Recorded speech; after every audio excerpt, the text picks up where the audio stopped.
Hello, everyone, and welcome to the Scoops VFLW Game Changer Show. I'm your host, Scoops, the sole admin of Scoops. And we had two semi-finals. Williamstown was sent packing as expected. And, well, Collingwood are through to a grand final. They have this week off. They will face the winner of Box Hill and North Melbourne in the grand final. Last year it was North Melbourne and the Western Bulldogs. This year it's going to be Collingwood and one of North or Box Hill at ETU Stadium. Well, so we think, because we're going to get to that very shortly. And if you saw the fixture for this week's prelim and the mechanics of how it's going to happen and why it's happened and how the competition who do the fixture have gone against their own word. So we're going to go through all that. I'm still so mad about it. I only found out about 4 hours ago, and I'm absolutely livid still to this recording right now. And I probably will be for the rest of the week. Now, I've incorporated a Scoops VFLW Final Series Player of the Year award, not a Scoops medal, but in terms of like you don't have that individual award, it's a Player of the Final Series basically. I incorporated that 1 year in the AFL, so I thought I'd give it a go here in the VFLW show as well.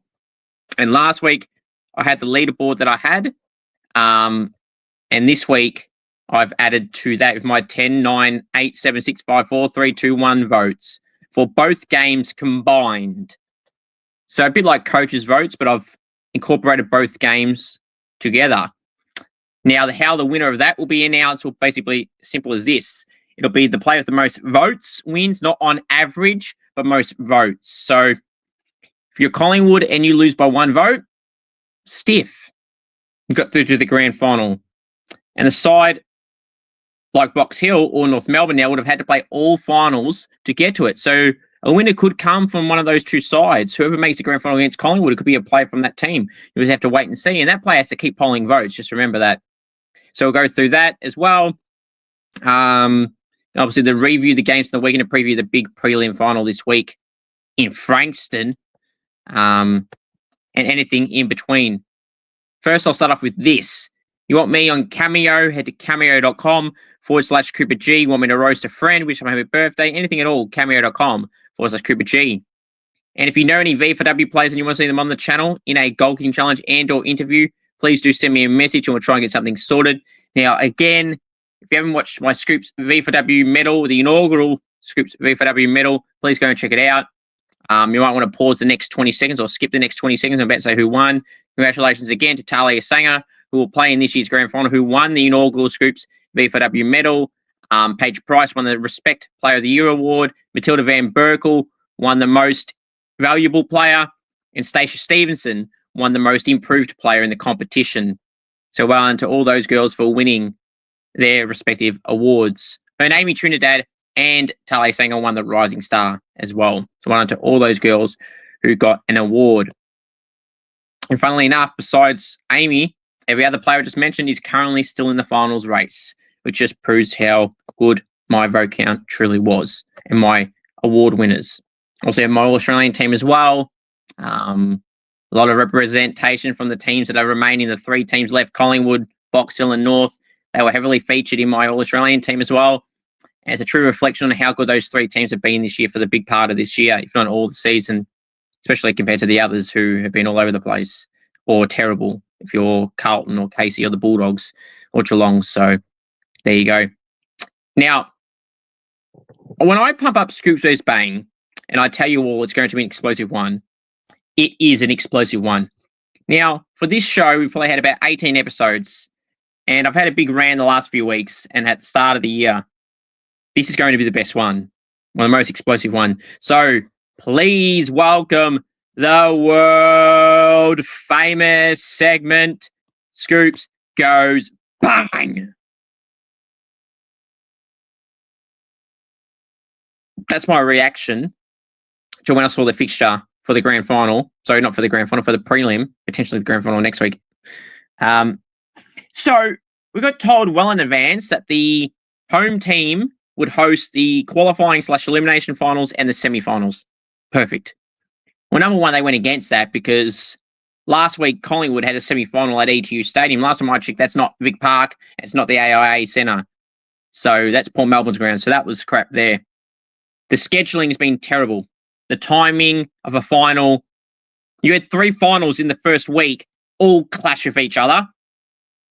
And one of those grounds was too far apart from the others. So you want people to go to the games. You clearly haven't been listening to me all year, and you haven't been not only listening to me, but players. I'm not going to say names, but there's been players, family members, you name it, club officials that are not happy with the fixturing here. Especially in the final series, let alone in the season when their games were clashing.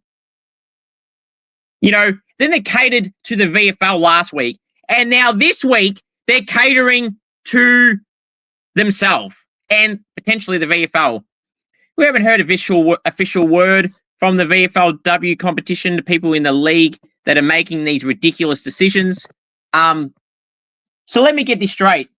The prelims and grand final, they said almost well over a month ago, would be at ETU Stadium no matter what. Okay, whatever, fair enough. The grand final, that's a great venue. I was there last year. It was amazing. So we're in the prelim final week, ladies and gentlemen. We got one game on. It's Box Hill and North Melbourne. Box Hill are classed as the home team. So doesn't matter because it's going to be at ETU Stadium, right? Which is a neutral ground for both. That's Port Melbourne's ground and they're not in finals. So it's a neutral ground. You go, okay, yep. That's what they said. And is that what they've done? Nope. So you're thinking, what? Are they playing at Box Hill? Nope. Are they playing at Arden Street? Nope. They're playing in Frankston. Yes. Frankston. Now, number one, why the hell is it in Frankston? Number two, why the hell have you gone against your own word? And 3, why Frankston? Frankston. Not one VFLW game has been in Frankston all season. Now, the only logical thing I could think of is it's Box Hill's home ground. They can't use ETU Stadium. That's bullshit because they could use Box Hill City Oval. There's no matches, at Box Hill City Oval. So why is it not there? And Frankston is in the middle of nowhere. Who wants to go to Frankston? Or who can physically get to Frankston? Then to top it all off, you clash it with an AFLW game in Victoria. Now, I get it. There's going to be a week and a game that's going to clash from AFLW to VFLW, potentially. You've had early bullshit times at 10:05 for a final, which is bullshit as well and ridiculous and embarrassing. And then you've gone one step further. And this week, when you put out the article, you can't explain why it's there. So I did some digging because they don't want to tell us, so I went and done some digging and research more and more. The VFL men's competition have a wild card round. They've got 2 matches. One, I don't remember where the other one is because I don't care. But there's one between Collingwood and someone in the men's competition in the VFL at ETU Stadium at 12:10 p.m. on the Saturday. So I saw that the day prior. I'm thinking, okay. So that's going to eliminate, realistically, the VFLW prelim being at 10:05. Great. That time is ridiculous. I'm thinking, oh, yeah. It'll be straight after the men's. That'll be about 2:43. I would say 3:30 will be the women's clashes. Port Melbourne's hosted games at that time before, like Port Melbourne Bulldogs later in the season, under lights. I'm like, part of the game was under lights. I'm like, you know what? I'll be happy with that. Sunday, I thought that's not going to work. There's 3 games in Melbourne in the afternoon. That's going to be silly to schedule it then. Well, they did something even more sillier than that. They put the game at 12 o'clock on a Saturday, smack bang in the middle with Vic Park, Collingwood and GWS in the AFLW, which is 1:05. So not only are you clashing with a Victorian AFLW game, you are not only that, you've not only done that, you then catered to the men's program by taking it away from ETU. Why couldn't you play the Collingwood men's wildcard match somewhere else? Maybe Vic Park on the Sunday when the AFLW is not on. But no, the people running this organisation are, number one, clueless. They don't give a shit about what any of us think. They haven't listened all year. They've gotten worse the weeks have gone on. They don't care about the fans. I've spoken to many people, I don't even know their name or know who they are. I've asked people I know. I've asked players. I've asked people at clubs. They are just completely gobsmacked at this crap. Like, this makes 0 sense. Why is it in Frankston? Why is it clashing with an AFLW Victorian game? And why, just now of all times, why did you decide to do it later for once? Like, you've had finals clashing with each other. Now, I thought, okay, there's only one prelim in the VFLW competition. You can't possibly clash it with anything. Surely you can't find a way to do that. Well, they've somehow found a way. They've now clashed with an AFLW Victorian match between Collingwood and GWS at Vic Park. The people running the comp, in terms of the fixtures, they need to be sacked effective immediately. They should have been sacked a long time ago, and now they're just embarrassing themselves. And now, before people go, oh, bad luck, you can't get to it, go to that game if you're so concerned, if you don't want to go to if you don't want to miss the VFLW game. It's impossible to go to because you can't go to Vic Park for an AFLW game, and you can't go to a VFLW game and other games around that and other things people have on in their lives. You can't do it all at once. But if the competition are serious, the people running the comp in terms of the fixturing, they really gave a shit. This game would not have been in Frankston, number one, in the middle of nowhere. Who wants to go to Frankston? And number two, why are you clashing with an AFLW game? And three, why is it not in the slot where the men's game was at ETU Stadium? And worst case, why isn't it after the men's game at ETU Stadium, like 4 o'clock or 3:30? Absolute comical hour at the VFLW fixturing department. Whoever is running this and making these decisions, you need to be sacked effective immediately. You don't care about us. You never have. I mean, we've been trying to get equal opportunity, and now you've catered to the men's program. You've went against your own word and taken it away from ETU Stadium. And then to top it all off, you clash with an AFLW game. And then again to top it all off, you put it in Frankston. Who wants to go to Frankston? Not me. Not many people have already asked in these 4 hours of this happening since I've recorded this. Who wants to go to Frankston? Not me. I would love to go to this prelim game, but I can't because the fixturing department don't give a shit about me, you, or anyone else but themselves. You want the competition to grow, you're putting people away from going by doing this shit. You've catered to the men's program, you've clashed with an AFLW Victorian game, and you put it in Frankston. And you went away from the ground that you already penciled in. So I've got no faith that the grand final is going to stay at ETU Stadium, and I've got no faith at all that it's going to be in a reasonable time slot and not to clash with another Melbourne Victorian game. Next week in the AFLW, on the Sunday at 1:05, it's Vic Park, it's Collingwood and Melbourne. On the Saturday at GMHBA, it's Geelong and Sydney at 3:05, and St Kilda West Coast at 3:05 at RSCA Park Moorabbin. And then in Frankston, it's Hawthorn and Carlton at 7:15 p.m. at night. So, logical sense here is that you put that game on the Sunday at 3 o'clock. Just like last year, it was at Port Melbourne at around 3 o'clock on a Sunday. That's exactly what it should be. Now, ages ago, they said the weekend of the 30th and 31st. So, let's see what they do with that. They've embarrassed themselves all year, and even if they stick to their word for the grand final and don't clash it with an AFLW game, I'm still not praising them because they should have done this a long time ago. And you also got to add to the fact of if people want to travel or go somewhere, how much notice are you giving them? You give them stuff all notice. And I've had people getting mixed answers here. And when anyone reaches out to them, no one hears a reason. This week, we want an explanation. Why is it away from ETU? Why are you catering to the men's? And why is it in Frankston? And why is it clashing with an AFLW game in Victoria? Just comical hour. Just like the AFL don't know how to run the competition, clearly the people in the fixturing department don't know how to schedule the competition in the VFL women's competition either.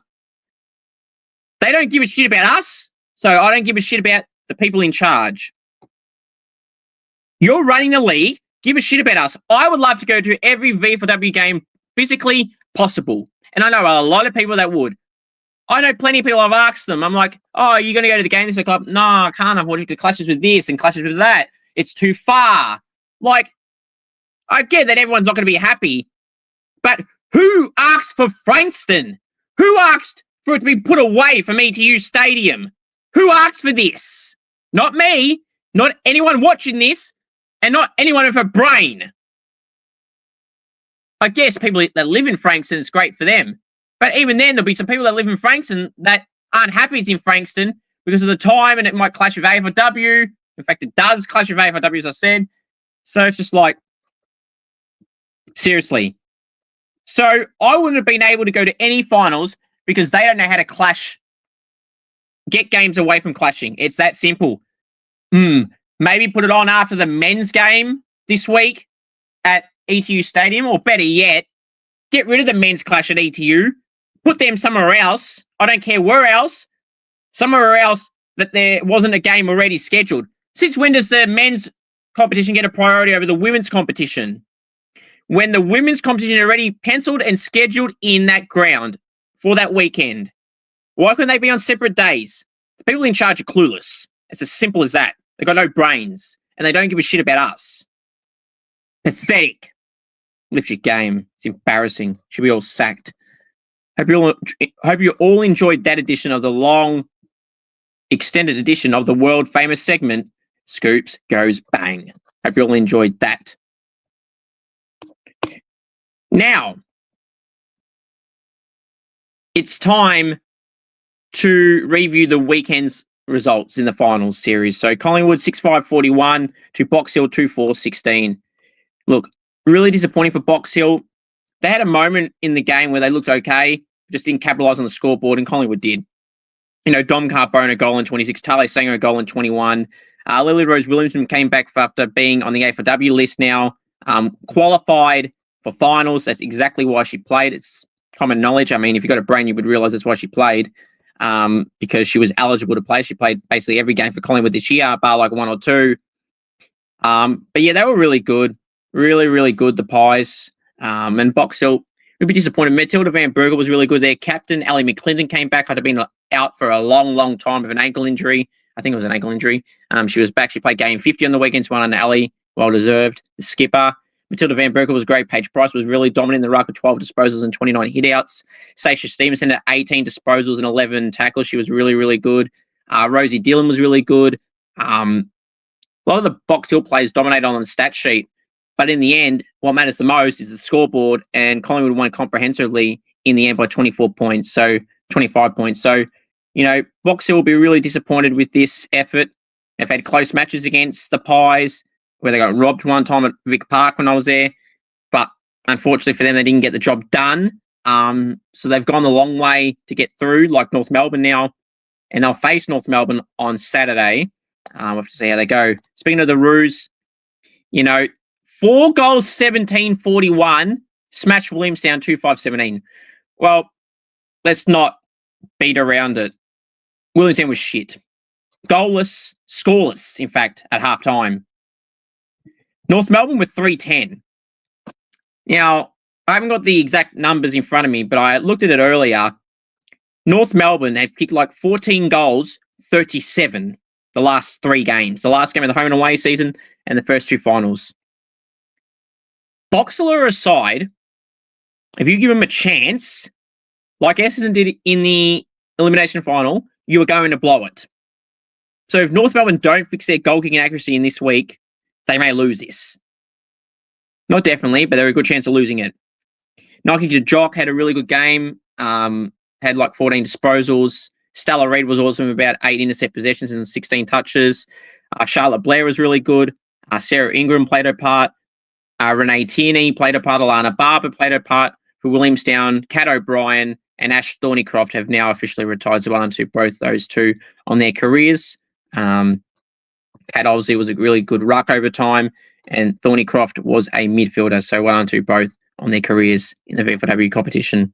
I thought Ash could have kept going. Kat was injured a lot of this year, coming into this season. But yeah, it is what it is. But yeah, they were terrible.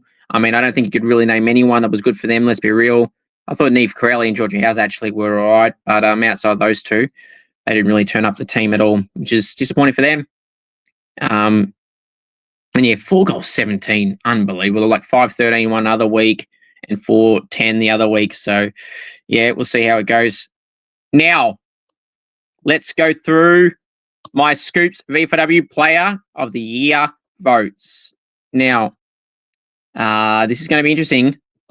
Player of the final series votes. So let's get into it for round 2. So I'm going to read from 1 vote all the way to 10. Week 2 of the final series Scoops VFLW Medal Player of the Year votes. 1 vote, Nike DeJock, 1 vote. 2 votes, Rosie Dillon, 2 votes.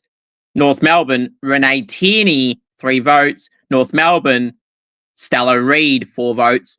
Collingwood, Courtney Jones, 5 votes. Box Hill, Paige Price, 6 votes.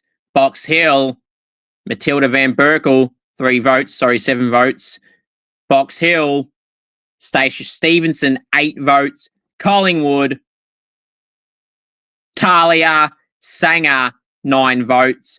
Collingwood, Dom Carbone, 3 votes. So that would mean the leaderboard after week 2 of the final series is as follows. So that's the votes for this week. On the screen, you can see there. DeJock, 1 vote. Rosie Dillon, 2 votes. Tierney, 3 votes. Stella Reid, 4 votes. Courtney Jones, 5. Paige Price, 6. Matilda Van Berkel, 7. Stacia Stevenson, 8. Talia Sanger, 9. And Dom Carbone, 10. Now the leaderboard. Now there's 2 games to go. Some teams are out. Some teams have 1 game to go. Some may have 2. So you can connect the dots of who's eligible. So the leaderboard after week 2 of the final series is as follows. On 1 vote is Emily Eves and Nike DeJock. 2 votes, Rosie Dillon. 3 votes, Lucy Thompson and Renee Tierney. 4 votes, Jess Matten. 5 votes, Emily Prosser-Shaw and Courtney Jones. Now, as Courtney Jones has 1 game remaining, she cannot win the Player of the Final Series. Some of those other names below, Jess Matten and Emily Prosser-Shaw and Rosie Dillon, technically can still win the award, as can Nike DeJock, technically, as well. On 6 votes, it's Tess Cattle, it's Paige Price, and Stella Reid, all can still win the award. On 8 votes, Stacia Stevenson, who can still win the award. On 9 votes, Alana Barber, who can still win the award. On 10 votes, Millie Peck and Dom Carbone from the Pies. They're in equal 3rd place. They can still win. That would depend on some votes potentially for this week and if said team gets through. In 2nd place on 14 votes, it's Matilda Van Berkel. And the current leader on 17 votes with only 1 game to go being the grand final has this week off. It's Talia Sanger. So will Talia win another award on the Scoops show? We'll have to wait and see. Look, she has 1 game left. Matilda Van Berkel potentially has 2 games left. Same with Alana Barber and Stacia Stevenson, Cattle, Price and Reid, Prosser-Shaw and Matten and Tierney and Dillon and DeJock. So, I don't know, Talia may not win, but we'll have to wait and see. But yeah, it's going to be interesting, so we'll have to wait and see there. But she's got an average of 8.5 votes over 2 games, so she's killing it, Talia Sanger. Van Berkel averaging a 7. So Emily Peck and Dom Carbone averaging 5. So 4.5 for Alana Barber, 4 for Stacia Stevenson, Cattle, Price and Reid, 3. On average is his. Prosser-Shaw and Courtney Jones averaging 2.5, and you get the gist of it all. So there you go. So that's the leaderboard. Here we go. Let me put it on the screen for you all to see. So I've only put the people on 6 votes as I can't put any more on the graph here, but that's the leaderboard. So who do you think will win? The Pies girls have 1 game left, and Box Hill, North Melbourne, one of those teams will have 1 game left. So basically whoever loses that game, unless your name is Van Berkel, or Alana Barber, you're the only other players from that club. If the team was eliminated, they can still win. So mathematically, so we'll have to wait and see there. All right, let's preview the prelim final, shall we? So first up, or not first up, the only game, 12:05 p.m. on Saturday at Frankston. It's Box Hill and North Melbourne. Surely North Melbourne can't not make the granny. They've had a dominant season, but Box Hill, they've been really impressive. They've had more bad games than North.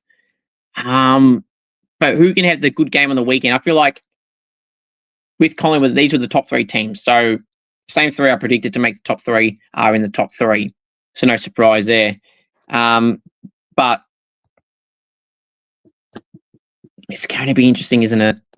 It's really, really going to be interesting, isn't it? So, yeah, we're going to have to wait and see. Who do I tip? Some key matchups. I think Nike to Jock on Matilda Van Berkel or Ali McClendon is going to be a huge matchup. Renee Tierney does the other player, Amy Lee Prosser-Shaw, get the matchup on Tierney. Does Stella Reid play on a Jess Matten or someone else playing in the forward line? We'll have to wait and see there. We'll have Kate Reynolds in the ruck against Paige Price. Paige Price is the informed ruck, so Kate Reynolds is an experienced player and was on an AFLW list, so that matchup's going to be interesting. The midfield group of Alana Barber, DeCosmo, Reece Sutton, Charlotte Ryan against Stacia Stevenson, Isla Baldwin, Tess Cattle. Will Olivia Fogarty be back for the for the Box Hill side? It's going to be interesting, this matchup. So, yeah.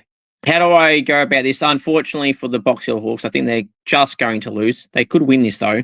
I'll go North Melbourne by 8 points. It's going to be an interesting clash, neutral venue.